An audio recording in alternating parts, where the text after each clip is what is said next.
There's a little known doctrine out there that's been going on since 1984 that has essentially given the ATF a lot of its power and oversight over you, gun owners, and now they have officially lost that. Today I'm going to tell you how the ATF has pretty much been stripped down to having no power left over gun owners. We've seen them being chipped away with their budget and with employees, but this little known doctrine that has been stripped away or that the Supreme Court shot down actually was replaced by a different ruling that will help gun owners. So gone are the days where the ATF can essentially bypass Congress, bypass votes, bypass you in order to restrict your gun rights. Pretty exciting news, and of course I'm going to share everything that I know about it, the benefits to you, how it's affected you, and you probably didn't even know about it, to be quite honest with you. And I also want to hear your opinion. What do you think about the ATF, or what's left of the ATF? Anyways, let me know down below. Let's go and jump right in. Essentially in 1984, the Supreme Court ruled then that in Chevron versus the Natural Resources Defense Council, that anytime Congress wrote a law that was vague or unclear, the upper should defer to the rules and regulations set forth by government agencies like the ATF.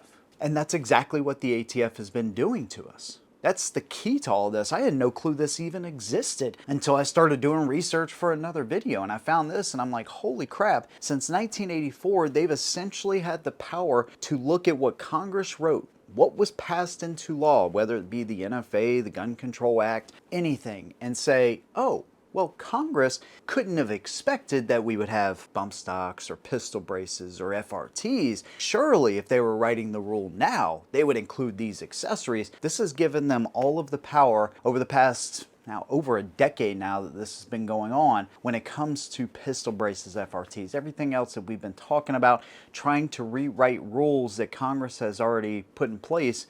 The Chevron doctrine gave them the power to interpret new laws. And that leads us to June of 2024, because in the Loper Bright case versus Raimondo, they said that, hey, the Chevron doctrine is unconstitutional. How can we allow unelected bureaucrats to essentially come up with their new laws and rules when it comes to anything? I mean, this goes for every government agency. So they ruled it unconstitutional, and now courts have the ability to make their own decisions. They don't have to go off of the opinions of these unelected bureaucrats. And Southern courts have actually taken the charge in order to overturn a lot of the rulings and unconstitutional rulings that you've seen from the ATF, and even going beyond that. Ghost guns, 80% lowers. It doesn't just involve things that could happen in the future if the ATF decides to, get a wild hair up their butts and, come up with something new. But we can also go back to previous rulings, and those can be challenged and thrown out as well, like we've seen in most of these cases anyways. So instead of these courts having to take the word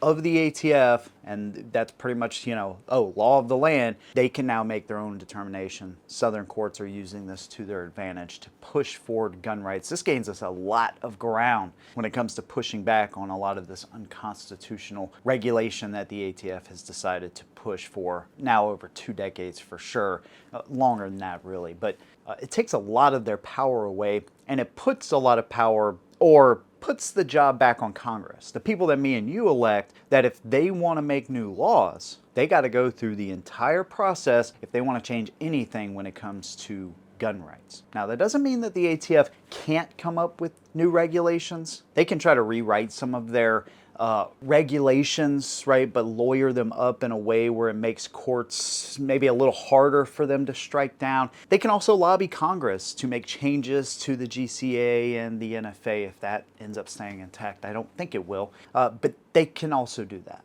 And of course, there will be PR campaigns if a ghost gun is used in a crime, or 80% lowers. There's going to be ongoing battles when it comes to this, right? So of course, you can't let your guard down with any of this. It's not like, oh, whew, we're done completely. But the ATF has lost a lot of its power when it comes to just writing rules arbitrarily. That's one of the biggest things that we've seen. It's like they accept pistol braces 1 year, and then a couple years later, no. Then you can shoulder them, then you can, and then if it's incidental, maybe you can shoulder them, and then it's like, yeah, they're SBRs at this point. If we get rid of the NFA, right, that's going to be one part of this that will then make no difference whether you have pistol braces or anything else. But don't think that they're not going to try to come up with ways to circumvent this, especially in like future administrations. I don't expect this from the current, but you never know. You always got to be vigilant. So, of course, supporting, good